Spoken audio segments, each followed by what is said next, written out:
नमस्कार, मैं दीपक गर्ग आपका स्वागत करता हूं एक बार फिर से GK with Deepak Garg YouTube channel पर। जैसा कि मैं आपको राजस्थान का इतिहास पढ़ा रहा था, उसमें मैंने आपको चौहान राजवंश प्रारंभ कराया था। मैंने लास्ट वीडियो में आपको विग्रह राज तक पढ़ा दिया था, जिसका नाम है विग्रह राज चतुर्थया, जिसे बीसल देव भी कहते थे। अभी जो उनके बाद में जिसका शासनकाल आता है, अजमेर का जो नया शासक बना है या अजमेर का नया शासक जो बनता है, उसे हमें पढ़ना है, जिसका नाम है सोमेश्वर। क्या नाम है? सोमेश्वर को अब हम पढ़ेंगे। विग्रह राज चतुर्थ के बाद जिनका शासनकाल आता है, उनका नाम है सोमेश्वर।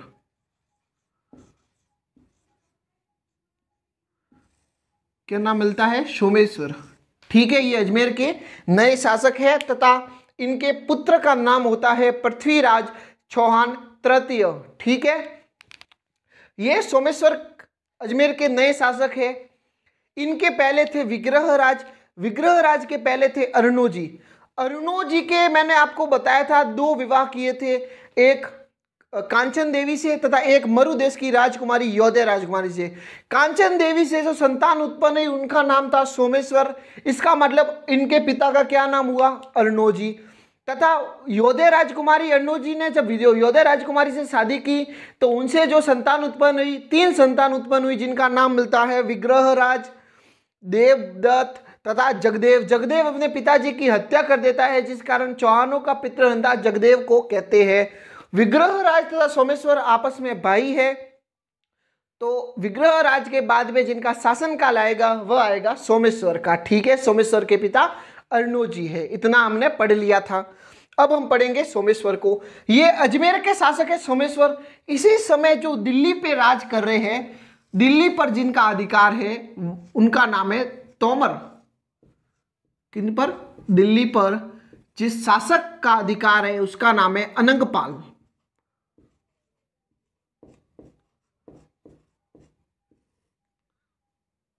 अनंगपाल तोमर। क्या नाम मिलता है? अनंगपाल तोमर। इसी समय जो कन्नौज में शासन चला रहा है या कन्नौज में जिनका शासनकाल चल रहा है, उनका नाम है श्रीचंद गहड़वाल। क्या नाम मिलता है? श्रीचंद गहड़वाल। श्रीचंद गहड़वाल। ठीक है, अब क्या होता है, दिल्ली के शासक अनंगपाल की 2 पुत्रियां होती है। कितनी पुत्रियां होती है इसकी? 2। इसके कोई पुत्र नहीं होता है अनंगपाल के। 2 पुत्रियां। एक जो बड़ी पुत्री है, उसका नाम ना हमें मिला है, न जानने की आवश्यकता है, तो एक्स मान लेते हैं। छोटी पुत्री का नाम मिलता है कर्पूरी देवी। कर्पूरी देवी। ठीक है, बड़ी पुत्री का नाम एक्स तथा छोटी पुत्री का नाम कर्पूरी देवी। अनंगपाल तोमर छोटी पुत्री कर्पूरी देवी का विवाह कराता है सोमेश्वर के साथ। इन दोनों से जो संतान उत्पन्न होती है, उसका नाम मिलता है पृथ्वीराज चौहान तृतीय। पृथ्वीराज चौहान तृतीय। ठीक है, तथा अनंगपाल की बड़ी पुत्री का विवाह होता है कन्नौज के शासक श्रीचंद गहड़वाल के साथ। इन एक्स से तथा श्रीचंद गहड़वाल से जो संतान उत्पन्न होती है, उसका नाम मिलता है जयचंद गहड़वाल। क्या नाम मिलता है? जयचंद गहड़वाल। ठीक है, अब क्या होता है, मैंने आपको जैसा कि बताया कि अनंगपाल के कोई पुत्र नहीं होता है, तो उत्तराधिकारी तो किसी को बनाना। अब पुत्र नहीं होगा तो अपने दोहिते को बनाएगा, मतलब अपनी लड़की के लड़के को बनाएगा। तो अगर परंपरा से देखें तो इसकी बड़ी पुत्री थी एक्स तथा एक्स का बड़ा पुत्र था जयचंद गहड़वाल। तो स्वाभाविक तौर पर अनंगपाल का जो उत्तराधिकारी बनना था, वह जयचंद गहड़वाल बनना था। लेकिन अनंगपाल अपनी छोटी पुत्री कर्पूरी देवी से ज्यादा लगाव था, लेकिन ये है ही है कि घर में जो छोटा बच्चा होता है, उसे ज्यादा प्यार मिलता है। इसी तरह कर्पूरी देवी को भी ज्यादा प्यार मिला। इस कारण अनंगपाल ने अपना दिल्ली का उत्तराधिकारी पृथ्वीराज चौहान को बनाया। किसे बनाया? उत्तराधिकारी पृथ्वीराज चौहान तृतीय को। बनाना किसे था? जयचंद गहड़वाल को। जब हम पृथ्वीराज चौहान पढ़ेंगे, तो वहां पर पृथ्वीराज चौहान तथा जयचंद गहड़वाल के कभी नहीं बनती है। नहीं बनने का 3 कारण सामने आते हैं। क्योंकि देखो, हिसाब से जो उत्तराधिकारी बनना था दिल्ली का शासन काल, जिसे इनके बाद में संभालना था, जयचंद घेड़वाल था, लेकिन ज्यादा लगाव होने के कारण इन्होंने अनंगपाल ने पृथ्वीराज चौहान को अपना उत्तराधिकारी घोषित कर दिया। पहला कारण तो ये दोनों के नहीं बनने का। दूसरा कारण, जब पृथ्वीराज चौहान दिल्ली के सिंहासन पर विराजमान होते हैं तब पृथ्वीराज चौहान का जो दिल्ली का क्षेत्र तथा जयचंद घेड़वाल का कन्नौज का क्षेत्र का आपस में सीमा मिल रही होती है। जिस क्षेत्र की सीमा आपस में मिल रही होती है वह क्षेत्र के राजा हमेशा ही आपको झगड़ते हुए नजर आएंगे। इसी तरह वर्तमान में हमारी लड़ाई पाकिस्तान के साथ है, अफगानिस्तान के साथ नहीं है, क्योंकि पाकिस्तान से भारत की सीमा मिल रही है, अफगानिस्तान की नहीं मिल रही है। ठीक है। और तीसरा कारण जो मिलता है इन दोनों के नहीं बनने का, वह मिलता है संयोगिता प्रेम संबंध, जो मैं आगे पढ़ाऊंगा। ठीक है, ये बात हो गई। अब जो सोमेश्वर के बाद में जो नया शासक है, सोमेश्वर की इतनी ही बातें थी। अब सोमेश्वर के बाद में जिसे हम आगे पढ़ना है चौहानों में, वह है पृथ्वीराज चौहान तृतीय। ठीक है, चौहानों का अंतिम वा, मतलब आप मान सकते हो चौहानों का अंतिम वा शासक पृथ्वीराज चौहान तृतीय। ठीक है, यह अजमेर तथा दिल्ली के नए शासक थे।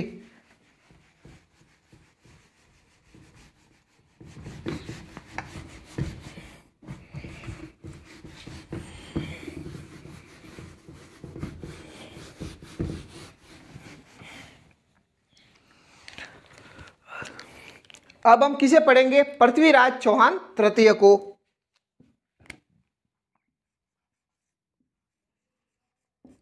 पृथ्वीराज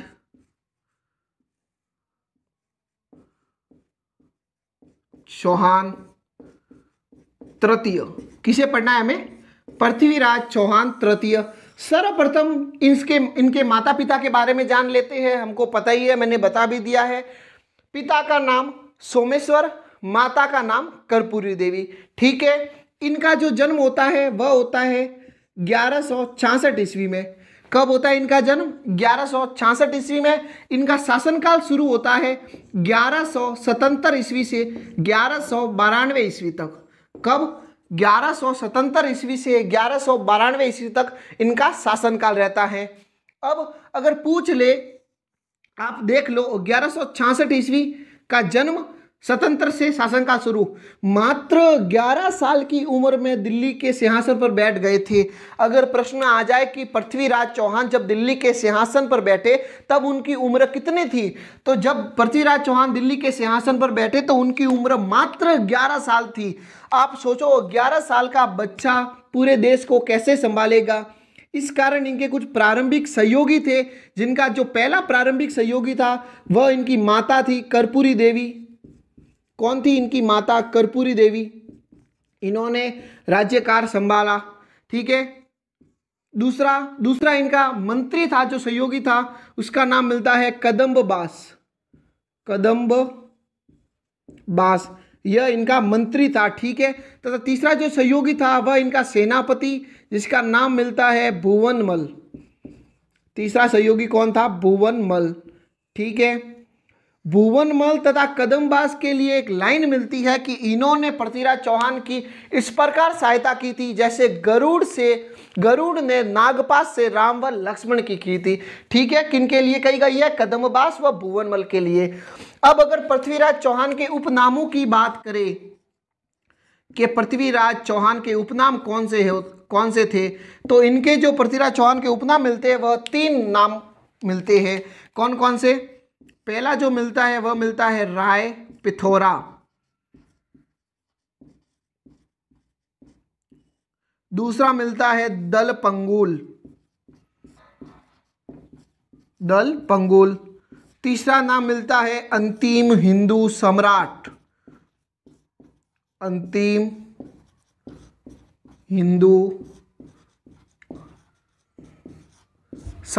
ठीक है, राय पिथौरा का मतलब हुआ युद्ध में पीठ न दिखाने वाला। दल पंगुल का मतलब हुआ विश्व विजेता। अंतिम हिंदू सम्राट का मतलब अंतिम हिंदू सम्राट। ठीक है, जब पृथ्वीराज चौहान दिल्ली के सिंहासन पर जो इनका शासनकाल शुरू होता है वह 1177 से, तथा इनका जो पहला युद्ध होता है वह अपने इनके करीबी, इनके रिलेशनशिप वाले, इनके चाचा के लड़के नागार्जुन के साथ इनका युद्ध होता है, जिस युद्ध का नाम भी है नागार्जुनों का दमन। नागार्जुनों का दमन। यह पृथ्वीराज चौहान का पहला युद्ध मिलता है हमें। यह कब हुआ था? 1178 ईस्वी में, तथा कहाँ हुआ था? गुड़गांव में। क्यों हुआ था, कैसे हुआ था, मैं आपको बता देता हूं। जब पृथ्वीराज चौहान मात्र 11 साल की उम्र में पूरे देश को संभालने लगे, तब इनके अपने विग्रहराज का पुत्र था ये नागार्जुन, अपने ही जलने लगते हैं। तो यह जलने लगा तथा इसके मन में विद्रोह की भावना उत्पन्न हुई तथा यह गुड़गांव जाकर पृथ्वीराज के खिलाफ विद्रोह करना शुरू कर दिया। कब करना शुरू कर दिया? 1178। राजगद्दी पर कब बैठे? 77 में। मात्र 1 साल बाद में इसने विद्रोह कर दिया। कहाँ किया? गुड़गांव में। पृथ्वीराज चौहान को पता चलता है, पृथ्वीराज चौहान बड़ी सेना लेके जाते हैं तथा नागार्जुनों का दमन कर देते हैं। कब करते हैं? 1178 में। ठीक है, अब इनका दूसरा युद्ध होगा। दूसरे युद्ध की चर्चा करते हैं। दूसरा युद्ध जो होता है, उस युद्ध का नाम मिलता है बंडानको का दमन। क्या नाम मिलता है? बंडानको का दमन। अब पहले तो यह एक जाति थी बंडानक, यह सतलज से आई हुई जाति थी। कहां से? सतलज से आई हुई जाति थी तथा इनका इनका विरोध, इनका दमन करने का कारण पृथ्वीराज चौहान का यह था कि ये पहले राजस्थान से बहुत दूर थे। एक समय ऐसा आ गया कि मथुरा, अलवर, भरतपुर तक बंडानको का क्षेत्र हो गया। पृथ्वीराज चौहान को पता चलता है, पृथ्वीराज चौहान बड़ी सेना लेके जाते हैं तथा बंडानको का दमन कर देते हैं, उनको मार देते हैं। यह इनका जो दमन होता है वह 1182 ईस्वी में होता है। ठीक है, अब हमें पृथ्वीराज चौहान का तीसरा युद्ध पढ़ना है। महत्वपूर्ण युद्ध है, उसके बाद में अति महत्वपूर्ण युद्ध है जो तराइन का। इसके बाद में जो पढ़ना है तीसरे नंबर का युद्ध, उसका नाम है महोबा विजय या तुमुर का युद्ध। क्या नाम है? महोबा विजय या तुमुर का युद्ध।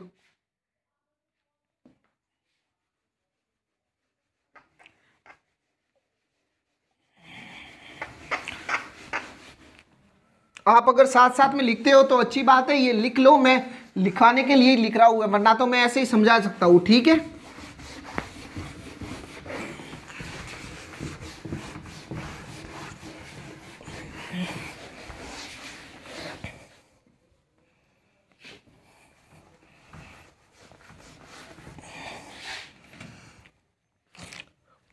अजमेर तथा दिल्ली में कौन है? पृथ्वीराज चौहान।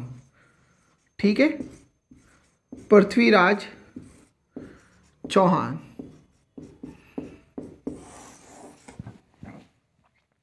और दिल्ली के पास एमपी पड़ता है तथा एमपी में एक गांव है, एक क्षेत्र है जिसका नाम है महोबा।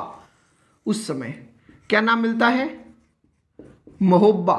ठीक है, यहां का शासक था परमदी देव।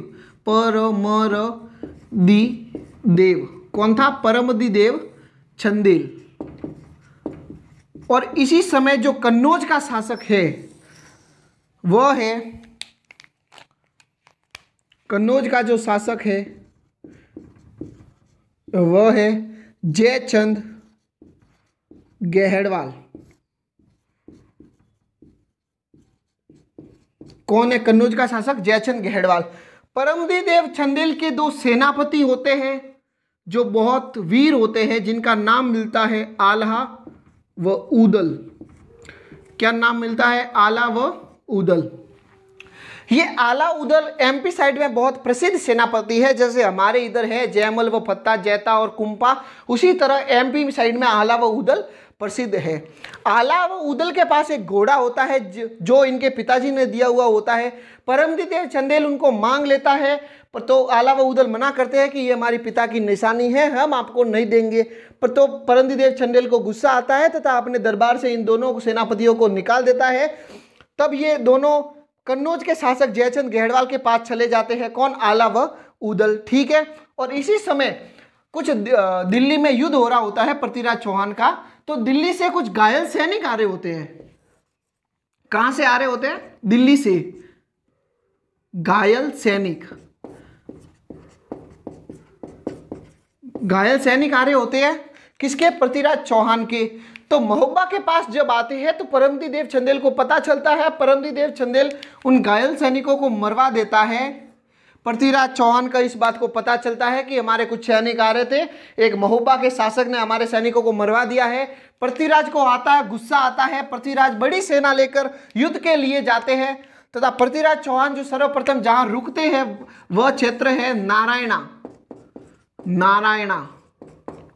पृथ्वीराज चौहान अपनी सेना का जो शिविर लगाते हैं वह लगाते हैं नारायणा के पास। पृथ्वीराज चौहान ने शिविर लगाया है तथा परमजीत देव चंदेल को बोलते हैं कि हम तुझसे युद्ध करना आए हैं क्योंकि तूने हमारे सैनिकों को बेवजह मारा है। ठीक है, परमजीत देव चंदेल घबरा जाता है। इसके सैनिक जो कन्नौज के जयचंद गढ़वाल के पास होते हैं, सेनापति आला व उदल उनको वापस मांगता है तथा आला व उदल आ भी जाते हैं क्योंकि जैसा भी है यार है, अपने वतन का है, तो वापिस आला व उदल चले जाते हैं। तो आला व उदल लड़ते हैं पृथ्वीराज चौहान से। किससे लड़ते हैं ये अगर इस युद्ध का पहले तो नाम बता देता हूं। इन दोनों के मध्य जो युद्ध होता है पृथ्वीराज चौहान तथा परमजीत देव चंदेल, उस युद्ध को बोलते हैं तुमुर का युद्ध। तुमुर का युद्ध या जिसे महोबा विजय भी कहते हैं, महोबा विजय भी कहते हैं। यह युद्ध कब हुआ? 1182 ईस्वी में। कब हुआ? 1182 ईस्वी में परमजीत देव चंदेल के सेनापति आला व उदल तथा पृथ्वीराज चौहान के मध्य हुआ। इस युद्ध में आला व उदल बड़ी वीरता से लड़े, पृथ्वीराज चौहान से बड़ी वीरता से लड़े, लेकिन अंत में आला व उदल को पृथ्वीराज चौहान मार देता है तथा महोबा पर अपनी विजय हासिल कर लेता है। तथा जब महोबा पर पृथ्वीराज चौहान का अधिकार हो जाता है तब महोबा अपने एक सेनापति होता है, महोबा अपने एक सेनापति होता है जिसका नाम मिलता है पंजुन राय। महोबा अपने सेनापति पंजुन राय को सौंपकर वापस दिल्ली चला जाता है पृथ्वीराज चौहान। तथा जब पृथ्वीराज चौहान व आला उदल लड़ते हैं तब इन दोनों को लड़ते हुए एक जगनिक नामक कवि है। कवि का क्या नाम मिलता है? जगनिक। जगनिक नामक कवि आला उदल को लड़ते हुए पृथ्वीराज चौहान के साथ देखते हैं और इतनी वीरता से लड़ते हैं कि जगनिक वहां पर आला व उदल के लिए दोहा बोलता है कि 12 बरस कुकर जिए 13 बरस सियार, बरस 18 क्षत्रिय जिए बाकी जीवन धिक्कार। क्या बोलता है दोहा? ये एक बार फर्स्ट ग्रेड में आ गया था कि 12 बरस कुकर जिए 13 बरस सियार, बरस 18 क्षत्रिय जिए बाकी जीवन धिक्कार। यह दोहा किन के लिए कहा गया है? तो यह दोहा आला व उदल के लिए कहा गया है। ठीक है, ये हो गया महोबा के शासक परमजीत देव चंदेल की कहानी, जिसे महोबा विजय या तुमुर का युद्ध भी कहते हैं। एक बार थर्ड ग्रेड में एग्जाम में प्रश्न आया था कि पृथ्वीराज चौहान के समय गुजरात का शासक कौन था? क्या प्रश्न आया था कि पृथ्वीराज चौहान के समय गुजरात का शासक कौन था? तो उसका नाम है भीमदेव सेकंड। कौन है? भीमदेव सेकंड। भीमदेव सेकंड तथा पृथ्वीराज चौहान के मध्य भी एक युद्ध होता है जिसका नाम मिलता है नागौर विजय। उस युद्ध को क्या बोलते हैं? नागौर विजय। नागौर विजय। ठीक है, किनके मध्य? गुजरात के शासक भीमदेव सेकंड पृथ्वीराज चौहान के मध्य। कब हुआ? 1184 ईस्वी में। युद्ध का कारण क्या था बता देता हूं। भीमदेव सेकंड तथा उसका पुत्र जगदेव नागौर पर अधिकार कर लेते हैं, परंतु नागौर जो क्षेत्र आता है पृथ्वीराज चौहान का क्षेत्र था। पृथ्वीराज चौहान सेना लेकर जाते हैं, तब भीमदेव सेकंड युद्ध करने के बजाय इनसे संधि कर लेते हैं, तो पृथ्वीराज चौहान तथा भीमदेव सेकंड के मध्य संधि हो जाती है। यह था।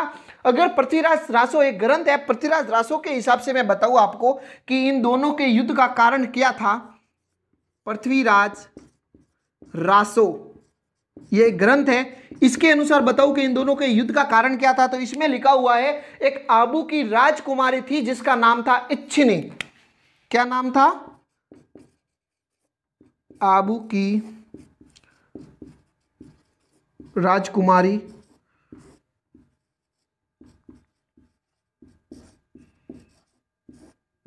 इच्छिनी। आबू की राजकुमारी इच्छिनी ये दोनों के मध्य युद्ध का कारण बनती है। क्यों बनती है?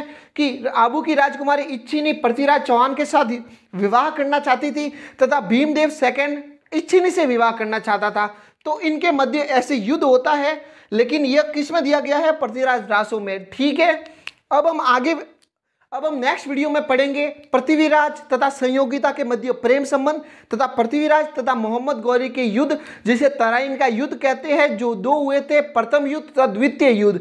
ठीक है, प्रथम युद्ध हुआ था 1191 ईस्वी में तथा दूसरा युद्ध हुआ था 1192 ईस्वी में। इस बात पर हम विस्तार से बात करेंगे नेक्स्ट वीडियो में। ठीक है, तब तक के लिए हम मिलते हैं नेक्स्ट वीडियो में। तथा अगर आपको हमारी वीडियो पसंद आई है तो वीडियो को लाइक करें तथा चैनल को सब्सक्राइब करना ना भूलें।